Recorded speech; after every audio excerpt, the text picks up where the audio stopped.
Life में हमारा कभी ना कभी कहीं ना कहीं तो इलेक्ट्रिक मोटर के साथ पंगा जरूर हुआ होगा, क्योंकि इलेक्ट्रिक मोटर एक ऐसी चीज है जो हर जगह इस्तेमाल की जाती है। और आप जानते ही होंगे कि जितना इनको बनाने में दिक्कत आती है उससे कहीं ज्यादा या फिर उतनी ही दिक्कत इनको इस्तेमाल करने में भी, यूज करने में भी आती है। उसमें से एक है 3 फेज इंडक्शन मोटर की स्पीड को कंट्रोल करना।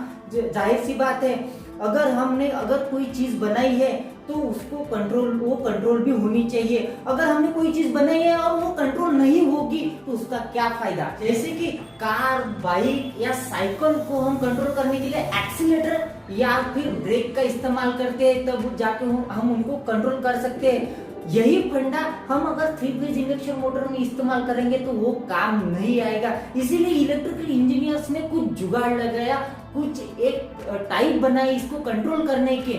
यहाँ दोस्तों आज हम बात करने वाले हैं 3 फेज इंडक्शन मोटर की स्पीड कंट्रोल करने के बारे में। आखिर इनकी स्पीड कंट्रोल होती भी है या नहीं, अगर होती है तो कैसे और किस तरीके से होती है, ये इन्हीं सारे सवालों के जवाब देने के लिए तो हम इजी टू लर्न के माध्यम से आपके सामने हाजिर हुए। अगर आप इलेक्ट्रिकल इंजीनियरिंग, इलेक्ट्रिकल डिप्लोमा या फिर इलेक्ट्रिकल फील्ड से बिलोंग्स करते हो या फिर आपको इलेक्ट्रिकल फील्ड में थोड़ी सी भी रुचि है तो आपको हमारा ये चैनल जरूर सब्सक्राइब करना चाहिए, ताकि इसी तरह के रोचक और इन्फॉर्मेटिव वीडियो आपको मिलते रहे। चलिए तो आज का वीडियो शुरू करते हैं।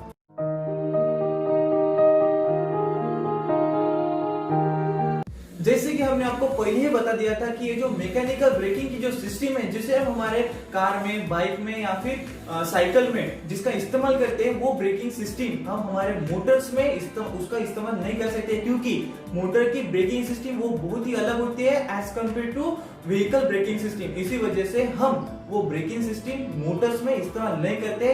इसीलिए हमने मोटर की स्पीड को कंट्रोल करने के लिए अलग से उसके 4 टाइप बनाए हैं। उससे उन 4 टाइप से हम इस 3 फेज इंडक्शन मोटर की जो स्पीड है उसको कंट्रोल में लाते हैं। तो ये 4 टाइप में से वो पहला टाइप है रियोस्टेट कंट्रोल मेथड, दूसरा है पोल चेंजिंग मेथड, तीसरा है फ्रीक्वेंसी चेंजिंग मेथड और चौथा है कैस्केड कंट्रोल मेथड। चलिए तो ये जान लेते हैं कि आखिर इन 4 मेथड को कैसे इस्तेमाल करके इन इंडक्शन मोटर की स्पीड को कैसे कंट्रोल में लाया जाता है। तो चलिए सबसे पहले जान लेते हैं रियोस्टैटिक कंट्रोल मेथड के बारे में। रियोस्टैट मेथड में हम मोटर के वाइंडिंग के हर एक फेज के साथ एक एक रेजिस्टेंस हम ऐड कर देते हैं, जैसे कि आप स्क्रीन पे देख रहे हो। हमने क्या किया है, आर फेज के साथ आरए रेजिस्टर ऐड कर दिया, वाई फेज के साथ वाईबी रेजिस्टर ऐड कर दिया और बी फेज के साथ बीसी रेजिस्टर ऐड कर दिया। इस वजह से क्या हो जाएगा, इस रेजिस्टेंस की वजह से, इस रियोस्टैट की वजह से हम ये वाइंडिंग में से जो फ्लो होने वाला करंट है उसको हम कंट्रोल कर लेंगे।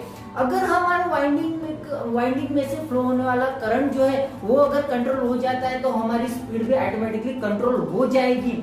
लेकिन इस मेथड में एक थोड़ी सी दिक्कत है, इसमें हम इस मेथड में जो फ्लो होने वाला करंट है वो हम रेटिंग से कम कर सकते हैं। जो मोटर की रेटिंग होती है उससे कम कर सकते हैं, ज्यादा नहीं कर सकते हैं। इसीलिए हमारी स्पीड जो है वो रेटेड स्पीड के मुकाबले कम होगी, ज्यादा नहीं होगी। इसीलिए इस मेथड को rated to below rated speed कहा जाता है। इसीलिए ये मेथड हम सिर्फ वहां इस्तेमाल कर सकते हैं जहां पे रेटेड स्पीड से हमें बिलो रेटेड स्पीड चाहिए होती है, वहीं पे हम इस रियोस्टैटिक मेथड का इस्तेमाल करते हैं।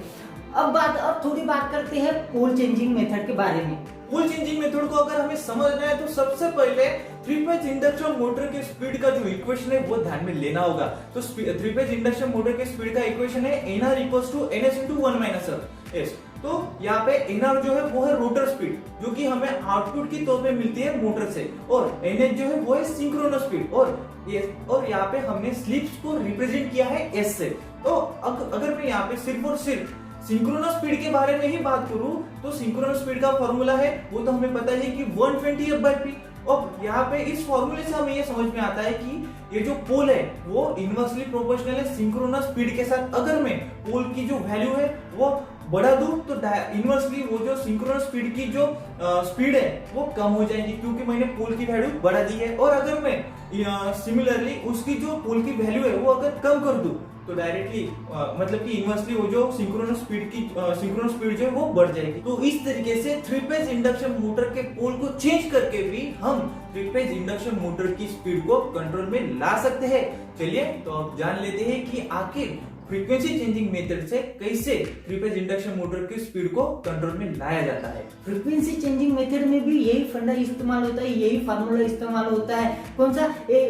NS equal to 120 F/P। यहाँ पे हमारा NS यानी कि हो जाता है हमारा सिंक्रोनस स्पीड और P इज इक्वल टू हो जाते हैं हमारे मोटर के नंबर ऑफ पोल और F यानी कि हो जाती है फ्रीक्वेंसी। अब यहाँ पे सिंक्रोनस स्पीड को हमारी फ्रीक्वेंसी जो है वो डायरेक्टली प्रोपोर्शनल है। इसी वजह से अगर हम फ्रीक्वेंसी में थोड़ा सा भी चेंज करते हैं या फिर फ्रीक्वेंसी को वेरी कर लेते हैं तो हमारी स्पीड भी वेरी हो जाएगी।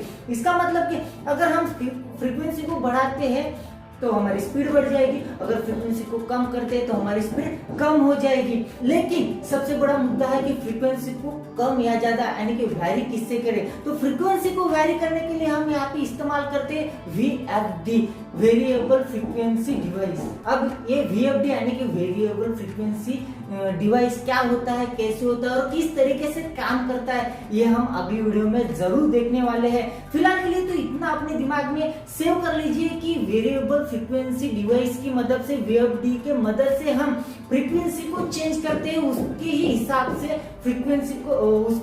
फ्रीक्वेंसी चेंज होती है और फ्रीक्वेंसी चेंज होने के कारण हमारी मोटर की स्पीड कम या ज्यादा कर सकते हैं हम। चलिए तो अब बात कर लेते हैं हमारे कैस्केड कंट्रोल मेथड के बारे में। तो अब हम बात कर रहे हैं कैस्केड कंट्रोल मेथड के बारे में। तो कैस्केड कंट्रोल मेथड को हम ज्यादा इस्तेमाल नहीं करते क्योंकि इस मेथड को लगने वाली जो स्पेस है वो बहुत ज्यादा होती है और इसकी जो कॉस्ट है वो भी बहुत ज्यादा होती है। तो इसी वजह से हम इस मेथड को ज्यादा इस्तेमाल नहीं करते। और चलिए तो अब हम देख लेते हैं कि आखिर कैस्केड कंट्रोल मेथड से कैसे थ्री फेज इंडक्शन मोटर की जो स्पीड है उसको कैसे कंट्रोल में लाया जाता है। कैस्केड कंट्रोल मेथड में दो मोटर का इस्तेमाल किया जाता है। उनमें से पहली है मेन मोटर और दूसरी है ऑक्सिलरी मोटर। और ये दोनों मोटर एक दूसरे में मैकेनिकली कनेक्ट रहती है, मतलब कि इन दोनों मोटर के जो शाफ्ट है वो एक दूसरे से कपल्ड होते हैं। और मेन मोटर को जो सप्लाई है वो डायरेक्टली थ्री फेज सप्लाई से दिया जाता है। और रही बात ऑक्सिलरी मोटर को कैसे सप्लाई मिलती है, तो मेन मोटर के रोटर में जो EMF इंड्यूस होता है तो वही सप्लाई स्लिप के जरिए ऑक्सिलरी मोटर को दिया जाता है। तो इस वजह से हमें जो सिंक्रोनस स्पीड मिलने वाली है वो हो जाएगी NS =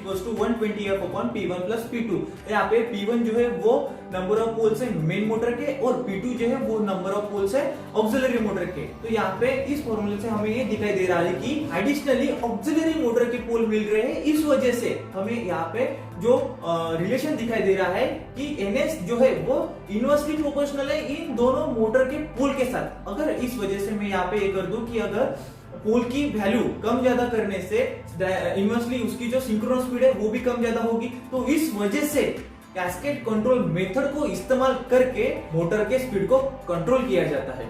इन्हीं सारे मेथड को यूज करके हम थ्री फेज इंडक्शन मोटर की स्पीड कंट्रोल कर सकते हैं। अगर आज का ये वीडियो आपको अच्छा लगा हो तो हमारे चैनल को जरूर सब्सक्राइब कर लीजिए ताकि इसी तरह के रोचक और इन्फॉर्मेटिव वीडियो आपको मिलते रहे।